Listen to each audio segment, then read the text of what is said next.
মনা তুই আবার নিয়ে এসিস? তোকে শুধু এটাকে দিয়ে তোকে শুধু বাড়িতে বের করবো কিন্তু বলে রাখলাম। ওই দেখো পেছনের মা রয়েছে, এবার ঘাট করে একটা কামড় দে দে দে দে কামড় দে দে ওকে কামড় দে।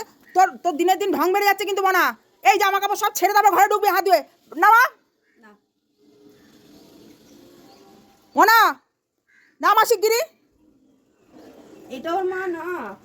এই তুই আসছিস কেন? পেটাবো ধরে। হ্যাঁ আয় আয় আয় আয় আয়, দে কামড় দে একটা ওকে। তারপর ও হসপিটালে নিয়ে গিয়ে আমি ওকে একদম ফেলে রেখে আসবো।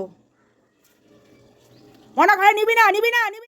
শোন না, 25শে ডিসেম্বরে তোমার নতুন হ্যাঁ তোরা সদস্য কি কম আছিস নাকি? যাবো, আরেকটা তো দরকার আমার। নামাস মনা, দুধ খাওয়াবো, বিস্কুট খাওয়াবো, সব খাওয়াবো। রোজগার করে এনে খাওয়া, ঘরের কোনো কিছু নেই। আমি করি। ঠিক আছে বেরো, তুইও বেরো বাড়ি থেকে বেরো। দাদা দা ইস সিম্বা। সিম্বা না তো সিম্বার